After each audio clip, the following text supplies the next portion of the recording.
Hello, my name is Ashley Soros, and today I'm going to be talking about hermeneutics. If you're anything like me, you're a little intimidated by the word hermeneutics, but I promise it is not as intimidating as it sounds.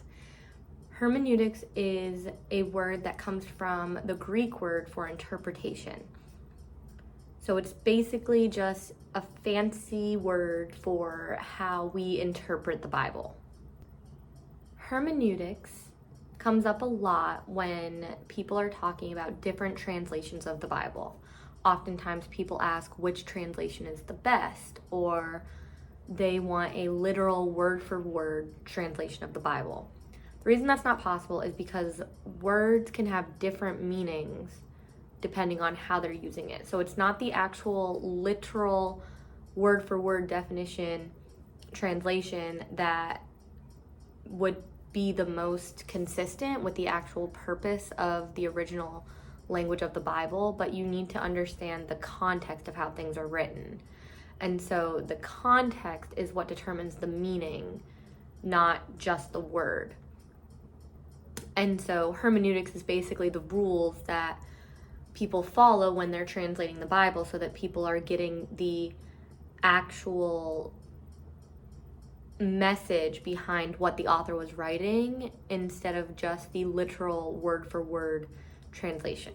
The goal of translation is to take the text in one language and to reproduce the meaning in another language. And that's why you can't do a word-to-word translation, but you need to have the meaning translated into another language. And the reason you can't have a word-to-word translation from the Bible is because no two languages are the same when it comes to the meanings of the words, the idioms of the words, the collections. There's many ways that languages just are not the same.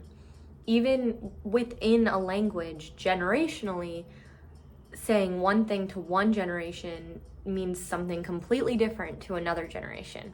And that's why you need to translate based on the context and based on the meaning behind what the author was writing, instead of just simply translating the words.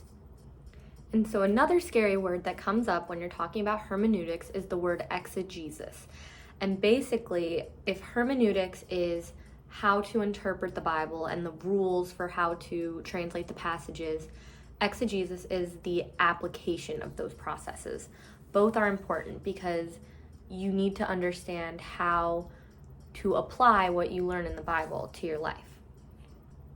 So as a Christian, it's very important that we are able to interpret the Bible and understand the Bible and understand how we are to apply what we read in the Bible. And for that reason, it is necessary for Christians to understand the historical interpretation of the Bible in order for us to fully understand what the Bible is actually saying outside of just the words, but the actual meaning behind it. And so we need to know cultural history so that we could understand the events that are happening in the Bible.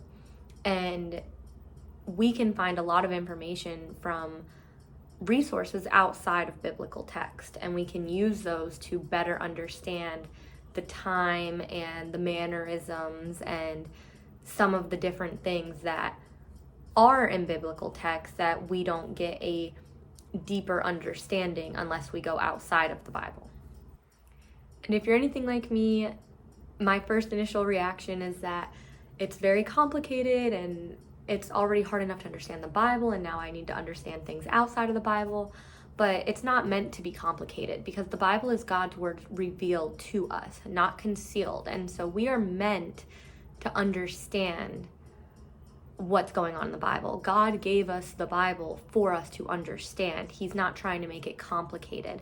And that's why there are resources outside of the Bible to help us understand, because it was written in a different day and age. And so it's not a dead book, or it's not something that's not applicable to us in this day and age.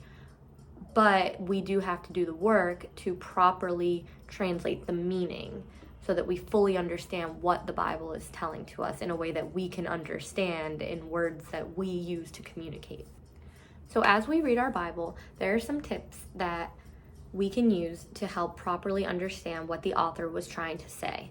And so things to look for is repetition. If an author's saying something over and over again, it's important, and that gets behind the meaning of the overall point of what he's trying to say. Look for connections, look for major statements, and look for parallels. So in conclusion, there is no translation that is better than any of the others. The translations exist so that more and more people can understand the meaning behind the Bible and the meaning that the authors, through God, meant when they were writing the Bible.